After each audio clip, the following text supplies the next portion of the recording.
আপনাদের এই সুন্দর একটা পরিবারে আমরাও বাংলাদেশ জামাত ইসলামী বাংলাদেশের একটা পরিবার।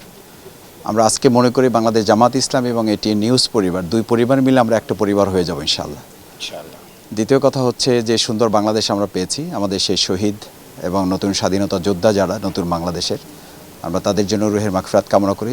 এখনও অনেকে আহত পঙ্গু অবস্থায় আছেন, আপনারা জানেন, তাদের জন্য আমরা দোয়া করি তারা সুস্থ অবস্থায় দ্রুত যেন আমাদের মাঝে ফিরে আসেন। বিশেষ করে আমরা বেশ অনেক সাংবাদিকদেরকে নিয়ে বসেছি, আপনাদের এখানে অনেকে ছিলেন, তাদের সাথে কথা হয়েছে, অনেকে অসুস্থ অবস্থায় আছেন, গুলিবিদ্ধ আছেন, ছড়া গুলি তাদের মধ্যে এখন অবস্থান করছে, সেগুলো নিয়ে তারা কাজ করছেন। আমরা চাই যে তারা সুস্থ অবস্থায় আবার যেন মাঠে ভূমিকা পালন করতে পারে। তৃতীয় হচ্ছে একটা রাষ্ট্রের সবচেয়ে গুরুত্বপূর্ণ স্তম্ভ হচ্ছে মিডিয়া বা সংবাদ মাধ্যম। আমাদের আমিরে জামাত ডক্টর শফিকুর রহমান উনিও বলেন, আবার আজকে বুলুল ভাই বলেছেন যে বাংলাদেশ জামাত ইসলামের প্রকৃত বন্ধু হচ্ছে যারা প্রকৃত সমালোচক। আমরা হচ্ছে তাদের সবচেয়ে বড় বন্ধু। কারণ আমরা লক্ষ্য করেছি বিগত 15.5 বছরে লাগামহীনভাবে একটা পরিবারকে বা একজন ব্যক্তিকে বা একজন মহিলাকে এমনভাবে প্রশংসা করে করে তার ত্রুটিগুলোকেও আড়াল করে ফেলা হয়েছে।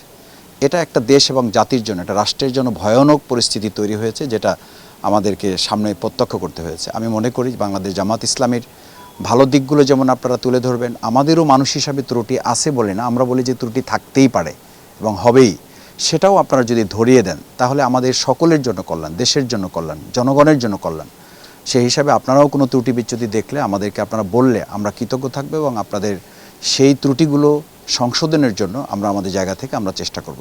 একই সাথে আমরা মনে করি যে এখানে আপনারা যারা আছেন, ইতিপূর্বে আপনারা যেমন আমাদের অনেক ক্রান্তিকালে দুর্যোগে আমাদেরকে আপনারা সহযোগিতার পাশে থেকেছেন, ভবিষ্যতেও আপনারা আমাদের পাশে থেকে আবার আপনাদের পাশে আমরাও থেকে যখন যেটা প্রয়োজন মনে হবে আমরা উভয়ে সম্মতিতে একসাথে এই দেশ গড়ার কাজে আমরা ভূমিকা পালন করবো ইনশাআল্লাহ।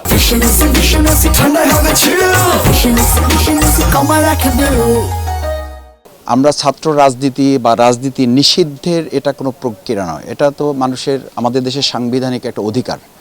তো সেই সাংবিধানিক অধিকার নিষিদ্ধ করে তো কোনো ইতিবাচক কার্যক্রমকে বন্ধ করার প্রক্রিয়া নয়। আমরা মনে করি ছাত্র রাজনীতিতে বরং লেজুর বৃত্তি যেটা আছে বা দলীয়করণের যে প্রক্রিয়াটা আমাদের আছে, সন্ত্রাসী কার্যক্রম যেগুলো আছে, সেগুলো বন্ধ করলে ইতিবাচক রাজনীতির মাধ্যমে তো জাতীয় রাজনীতিতে নেতৃত্ব তৈরি হয়।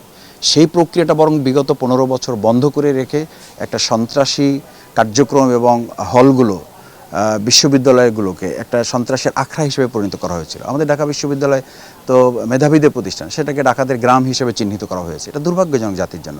7 মার্ডার তো এখান থেকে শুরু হয়েছে। আবার একই সাথে কিন্তু বাংলাদেশ ইসলামী ছাত্র শিবির এখান থেকেই যাত্রা শুরু করেছে 1977 সালের 6 ফেব্রুয়ারি। সুতরাং ছাত্র শিবির এবং ঢাকা বিশ্ববিদ্যালয় বিচ্ছিন্ন কোনো বিষয় নয়, এটা একেবারে অঙ্গাঙ্গিভাবে জড়িত একটা ব্যাপার। এখান থেকে ছাত্র শিবিরের যাত্রা, সুতরাং সেখানে অন্যায়ভাবে পরিবেশ পরিষদের নামে ছাত্র শিবিরকে তাদের ন্যায্য অধিকার থেকে বঞ্চিত করা হয়েছে। আমরা বরং মনে করি ছাত্র শিবির ছাত্র সমাজের ভূমিকা পালন করে। ছাত্র সমাজ, ছাত্র শিবির এবং একাভূত হয়ে যখন চলবে তখন সন্ত্রাস দমনে এটা ছাত্র সমাজের জন্য বরং একটা মাইলফলক হবে ইনশাআল্লাহ।